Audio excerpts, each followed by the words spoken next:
Let's talk about augmented assignments. So the word augmented over here, you can think about it's like expanded. So there are two use cases over here. Number one, sometimes when you write the variable assignments, the syntax can be simplified. So it's more like a syntactic shortcut for you to write variable assignments. We'll see examples. And scenario number two, in some cases, not only that you just want to do variable assignments, but you may want to obtain or to retrieve the variable values either before the assignments, before the change, or after the change. So these are the two scenarios we may want to use. We'll see examples for each one of them. Okay, the first one, you very often want to increment or decrement the value of a variable by some amounts. Let's consider these examples over here. Okay, think about, just focus on the blue for now. Okay, you don't have to worry about the green and the pink. We'll worry about that later. So let's consider these two variable assignments. Let's say we have already declared some variable called balance. Maybe you're programming some bank application, and then you simply got a variable balance to record your customer's balance value. And let's say balance is simply just integer, just for simplification. Let's say currently maybe the balance value is simply a certain amount over here, and let's say balance. Maybe currently is simply just 100, okay? And then you want to deposit into a particular bank account by maybe $50. Let's say deposit is just another variable that's also integer, deposit, and then you want to deposit maybe $50 into it. So apparently, consequently, you really want the balance variable box to really store 150. That's what you want to do, right? So what you would say is you're going to say balance. So this will be the targets for the assignments, and this will be the source, part of the source. Okay, let me make it clear. You can think about this part here is the source of the assignment, the one I just highlighted. And the source is basically an addition operation, right? You can see we actually got the plus operator. And then we simply say we want to add up the value that's currently stored in the balance, which is 100. And then we want to also add up another value, which is deposit over here, 50. So you can see the right-hand side for the assignment, the source, is going to calculate 100 plus 50. And then, of course, you will get 150, right? So that will be the value we would like to store back to the balance over here. So that means it's going to be replaced by 150. And then the balance is going to be updated. So a possible confusion can be, you might be wondering why you can put assignment targets and assignment source being the same variable. It's actually allowed. It's actually okay. So what we're doing, all you want to keep in mind is you're basically evaluating the right-hand side of the assignments first. So that's why you will actually simply use the current value, the old value for the balance over here, and plus whatever the value we are specifying over here. And then we're going to use the calculated value and then store that to replace the existing value. That's why we can update it to 150, right? So it's a very simple assignment. We haven't seen this kind of assignment before where the same variable appear on both sides over here. So I want to explain to you. All right, so that's very useful. And then you can do something similar. So we can also do balance is assigned to balance minus withdraw. So we talk about withdrawal of your account, right? So that's about the variable assignments. And now what we would like to do is to see if we can simplify the syntax. Because every time when you type on the Eclipse editor, you will need to type balance twice and also balance twice. It would be nice to have a special syntactic, we call syntactic sugar.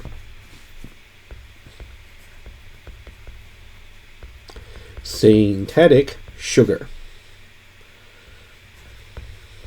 Or syntactic shortcut. Okay, so what we want to do is we can simplify this particular syntax. Let's see the green. Okay, so if you look at the green, basically we still get the targets for the assignment is still the balance over here, the same.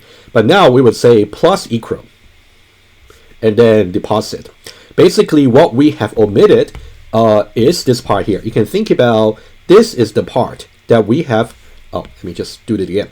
So this is the part that we have omitted, and that will simply just put a plus over here. You can think about that's what we're doing. The syntax may not be so intuitive to you, but just try to get used to it. So either you can choose to write it this way here. You can say balance plus equal deposit. If you see that, you would know. So this will be simply equivalent to, okay, simply, it would be as if you simply say balance is assigned to the same variable also on the source. Plus, right, since we're talking about plus over here, deposit. And similarly for minus for the withdrawal. And what can you put preceding the equal over here? What can you put? So the common one would also be, you can also say, I'm not sure if this might be useful, but syntactically you can also say balance multiply equal deposit. And also you can say balance basically all the numerical operators. I believe you can also use this syntax here for other operator, for example, like a logical operator, but we'll leave that maybe for later if that's useful. But I would say these are the common ones that you may consider using. The most common ones are definitely the plus and minus, but for the multiply and divide, depending on how complex the methods or algorithms you're going to implement, you might find it useful. Okay, but don't get me wrong. You're not required to really write this in your program, but you're expected to read them. So if you see any given code to you, maybe it's a legacy code from your colleagues, or maybe it's simply given in the programming test or the lab or the exam, you should really know what this really means. But whether to really write it in your program is kind of up to you. It's really a personal preference. Writing this versus writing this, there is no good or bad. It's really up to you. Okay. All right. So now that's about the first syntax I'd like to talk about. That's basically scenario number one, where we simply try to simplify the syntax for writing variable assignments, where the assignment targets simply appear as part of the the assignment targets simply appear as part of the assignment source. Let's now go back to the last point about augmented assignments. Oh, actually, second last point. Java also supports operators for incrementing or decrementing by 1. Okay, so that's kind of like a special case. Okay, so now let's take a look at some example. I would say this syntax might be even more useful than the blue and the green. Okay, especially the green. Okay, we're definitely gonna use the pink one maybe later. We definitely got examples for that. So now if you see I++ over here, so this is simply equivalent to I is assigned to I plus 1, which is also equivalent to, based on the green syntax, I plus equal 1. So you can think about number 1, number 2, and also number 3. They're all equivalents. They're all equal. You might be wondering, can I simply say I multiply over here? To be honest with you, I'm not too sure. I never used this myself. But tentatively, I would say this is not allowed in Java syntax. You can verify this in Eclipse. Okay, I will encourage you to do that, right? So for now, I'm just going to put it's not allowed. I have never seen this before myself. Maybe it is allowed, but it's kind of a obsolete syntax to use. All right. So now the second last point I want to mention is you can either write I++, or you can write this, which is completely clear what you want to do, or you can simply use I plus equal 1. Okay, so which one you want to use, again, is up to you. And you can also use the case for the let me just highlight it. You can also use the one for subtraction as well. Okay, so this will be j is assigned to j minus 1, also j minus equal 1, right? Hopefully you can see the idea. Similar. All right, let's go back to the last point for augmented assignments. Confusingly, this particular syntax over here, they got some variants over here. The increments, decrements, you can see the increments and also the decrements over here. You can see these syntax appear after the variable. You can see the plus goes after I, and the minus goes after j, right? So now the assignment operator can be used in another assignments. Okay, let's see exactly what I meant. Okay, so we got some example over here, right? Let me just switch back. Let's take that as an exercise over here. I'm going to reveal the comments a little bit later, but I just want to show you. Let's take this exercise for example. Okay, and then we have 3 variables over here. So let's take a look. So here we got integer I initialized to be 0. And also we got j initialized to be 0 as well. And also we got k also initialized to be 0. Okay, so let's visualize what's happening over here. So we have the first variable over here. We got I initialized to be 0. And also we got j. That's also initialized to be 0. And also we got k, which is also initialized to be 0. Okay, whenever you want to trace the program that you're not too sure about its behavior, I think visualizing it is always the best. Okay, that's really to really work out the logic. That's actually should be perceived. All right, so let's take a look. The first one. The first one over here, let's use this one here. So you can see this syntax over here. K is assigned to I plus plus. How do we interpret this? Okay, this is how I remember it. I believe it's kind of intuitive to you. Okay, if you look at the plus plus, okay, apparently we want to assign something into k eventually, right? But now you want to know, at the same time we also know plus plus is going to increment the value of I. So now we want to know whether you should really assign the value of I before the increments or after the increments to k. So that's the question we want to ask, right? This is how I remember it. If the plus plus actually appears after the variable, so that means you're going to use the value of the variable I over here and use that for assignments, and then do the plus plus later. Because plus plus appear after the I, so that means plus plus only occurred later. Okay, so let me write it down. So that means this. So step number 1, use I's value for assignments to k. Okay, and then the plus plus, because it appears after I, and then perform plus plus after this, right? You're going to do this sequentially, 1 followed by 2. So what will be the consequence of 1? The consequence of 1 would be you're going to use the I's value for the assignment to k. So that means over here, I's current value is simply just 0. So you're going to replace it by 1. You're going to replace it by 0, the current value, 0. So this is step number 1 over here, right? Step number 1. What about step number 2? You're going to perform plus plus afterwards. So that means I is going to be incremented to 1. So this will be step number 2.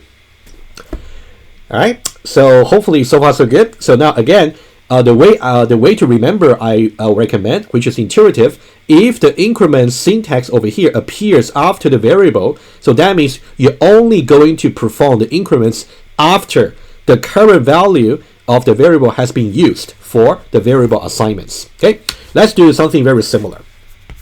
And then let me go to the second one. So now here we got k is assigned to plus plus j. Let me write it down.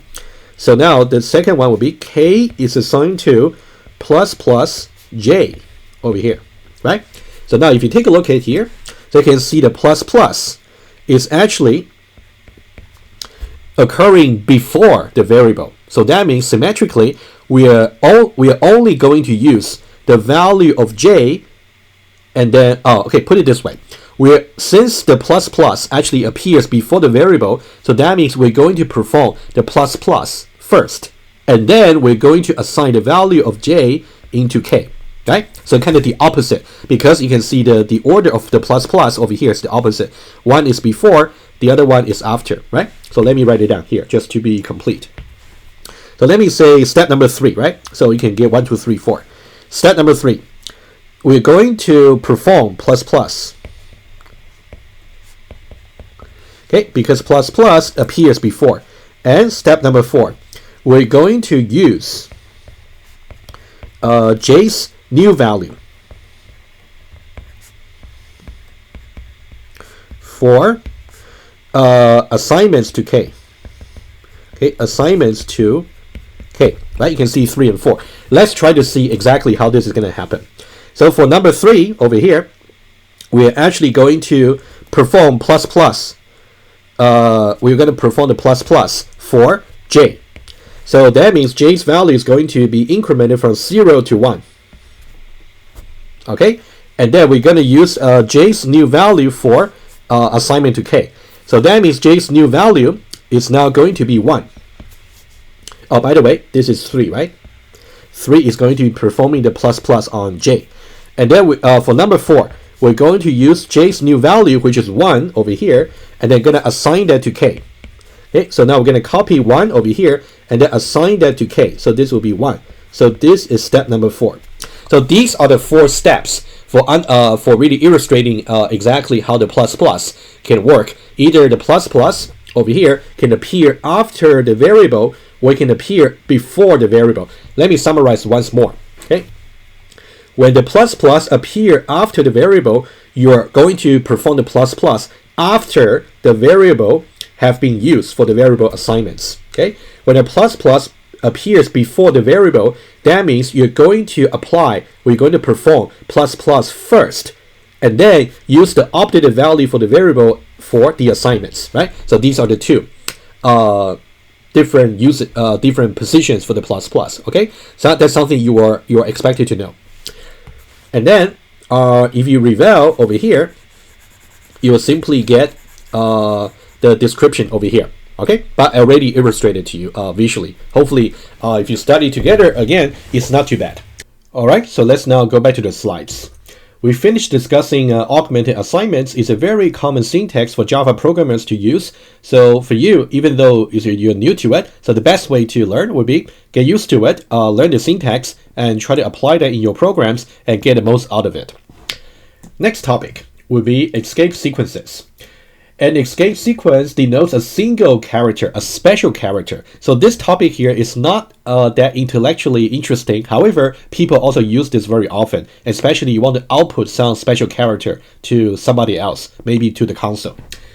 Okay, it will be specified using a backslash. You can see the backward slash followed by a single character. So the best way to learn, again, is by examples. I'll show to you. So these are the very common ones. You can see, I will show to you exactly what each one of them really means, but let's just see the syntax. You can see it's a backward slash, backward slash, a backward slash, backward slash, and also a backward slash, right? So you can think about escape sequence. I cannot really highlight, but you can see the first one is also a backward slash. The escape sequence contains exactly 2 symbols. The first one is always a backward slash. What about the second one? The second one can be some character. You can see T, you can see N, you can see a single quote, you can see a double quotes, and also this would be just another backward slash. They have a special meaning to the compiler. So when you actually see the output of the escape sequence in the console, you don't really see the backward slash. Actually, you don't really see the T either. So they have a special meaning. So that's why you have to know the common ones. Exactly what I said. They do not mean literally. Then they mean specially to the Java compiler, so that when you actually run your program at the runtime, it's going to output something special. Okay. So these are all the common ones I just mentioned. For example, if you say slash backward slash T, that means a tab. If you say backward slash N, it means a new line. So these 2 are very, very common. Okay, and also 2 backward slash, basically backward slash and then another backward slash. That means just backslash, right? So you got to escape. We say you got to escape the backslash. And then for single quotes and also for double quotes. You can think about one primary reason of using escape sequence is to really avoid ambiguity. Especially, I will take some example and then go over with you. Okay. So you may use an escape sequence in a character or string literal. Okay, we're gonna see example in just a moment. Okay, so now we're going to, let me just go over some examples together with you. But so these are the common ones. If you want to explore more escape sequences, you can definitely Google and then try to look up some references. But I would say these are the common ones. That should be sufficient for now. All right, so let me go over one example together with you about escape sequence so you can get a flavor of it. Remember in the slides, we just said you can put the escape sequence inside a string literal or maybe inside a character literal. Let's see whether things are valid or not over here. Let's see the first one.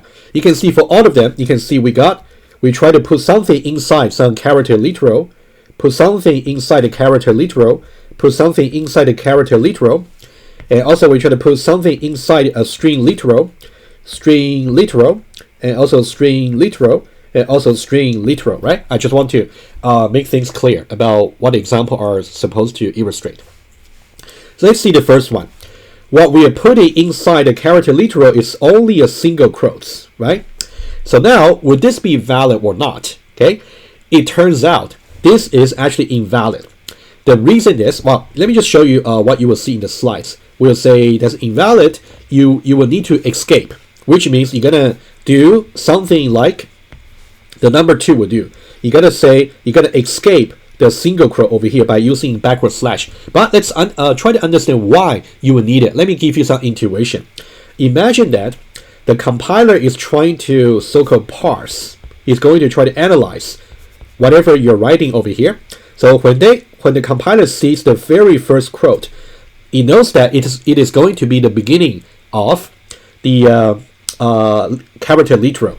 And then when the compiler sees the second one, second quote over here, the compiler will think, should this be the ending character literal, or should this be just a single character inside the character literal, because he just got another one, the third one. So there will be some ambiguity over here, right? So let me just write down in details for the first one. So ambiguity.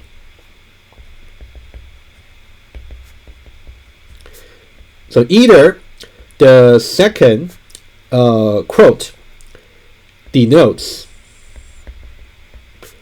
the end of the character literal, which means in the first case, that means this one over here, we don't really know what it is for, right? You can see this one here because the character literal already ends over here, so we don't really know what this really means.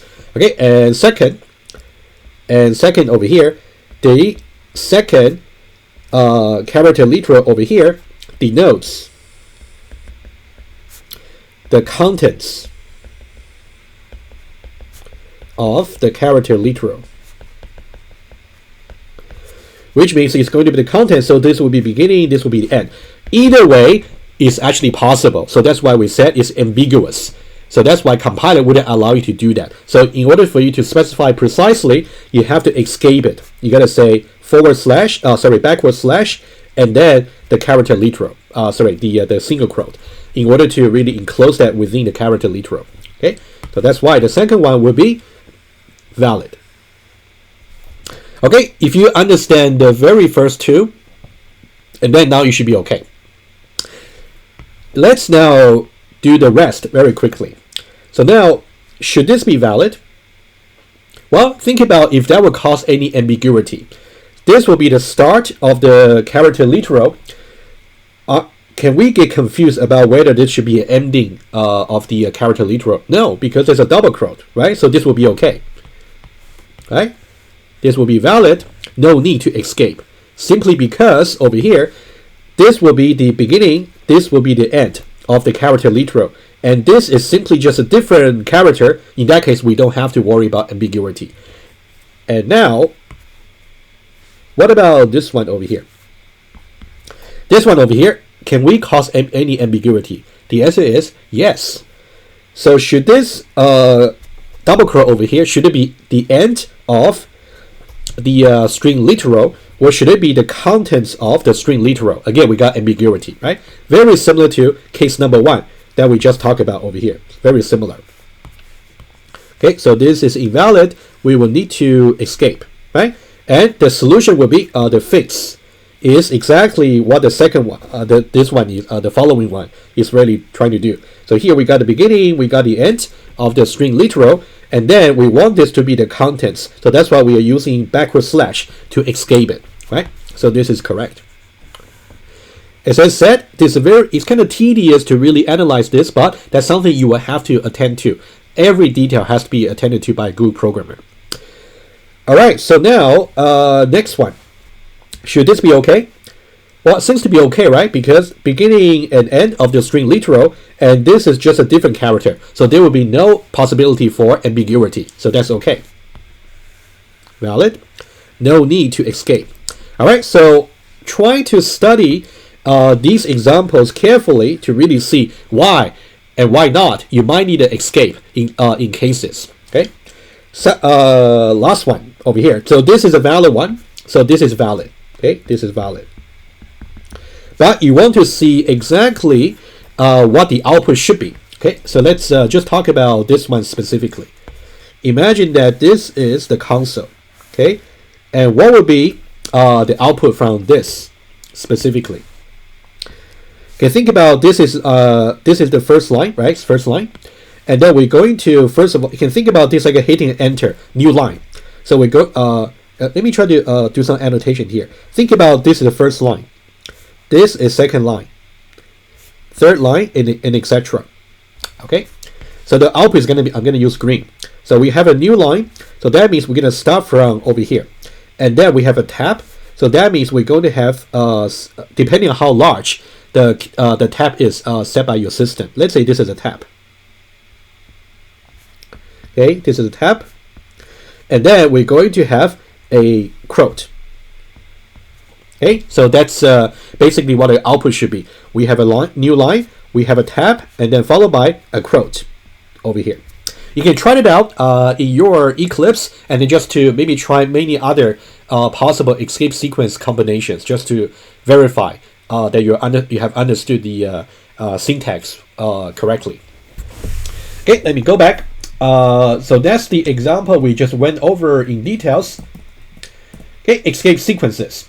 Very useful topic, but that's something you just have to attend to the details to make sure your program, because if you write something like this, you will simply get compile time error. In that case, you will have to know how to fix it.